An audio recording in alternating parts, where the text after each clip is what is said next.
En fait, j'ai toujours eu la foi, intimement au fond de moi, cette certitude que Dieu était présent dans ma vie. Par contre, quand j'ai eu 18 ans après mon bac, j'ai fait de l'anorexie pendant, ça a duré 4 ans. J'étais très, très engagée dans des groupes de jeunes chrétiens, mais j'étais dans mon monde de l'anorexie, je me construisais un idéal, je donnais une image de moi-même qui n'était pas ce que j'étais. Et tout en priant beaucoup, j'avais un rapport pas forcément juste avec l'Eucharistie. C'était aussi calculé dans ce que je mangeais ou ce que je mangeais pas, parce que j'allais manger du pain. Et donc si j'allais communier, je mangeais pas pendant 3 heures après, pas pendant 3 heures avant. À l'époque, c'était bon de faire un jeûne eucharistique. Aujourd'hui, c'est toujours aussi bon. Mais moi, je le vivais de manière pas juste. Et on peut vivre sa foi de manière pas juste, en fait. Je refusais déjà d'accepter de dire que j'étais anorexique.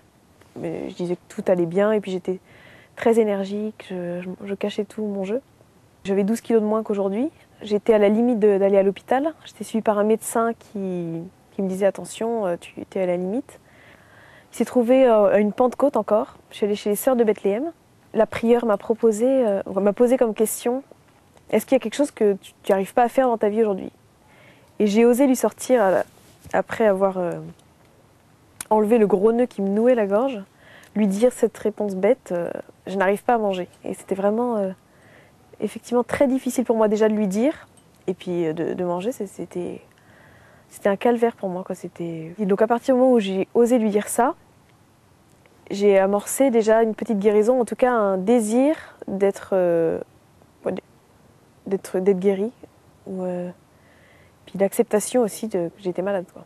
J'ai eu surtout le sentiment à un moment d'être sous l'emprise de quelque chose qui me dépassait et d'un combat aussi que je vivais intérieurement. J'ai fait cette démarche en fait de choisir de revenir chez les sœurs et de leur demander de l'aide. Et là, elles m'ont mise dans une maison toute cosy, elles m'apportaient les petits plateaux repas tous les jours, et puis elles m'accompagnaient dans mes repas, elles m'ont vraiment aidée à m'en sortir et à me détendre par rapport à ça. Je pouvais jeter ma soupe encore dans les toilettes qu'elles me donnaient, cacher les choses, ne pas tout manger, être toujours dans cette maladie. Et donc tous les jours que j'ai passé chez ces sœurs, je suis restée 6 mois. Je faisais un petit pèlerinage jusqu'à une petite chapelle du prieuré où il y a une Vierge noire qui fait des miracles. Et voilà, donc je suis sûre que... Ouais, de toute façon, c'est Marie qui m'a guérie. Moi, j'ai beaucoup mendié sa simplicité. Et aussi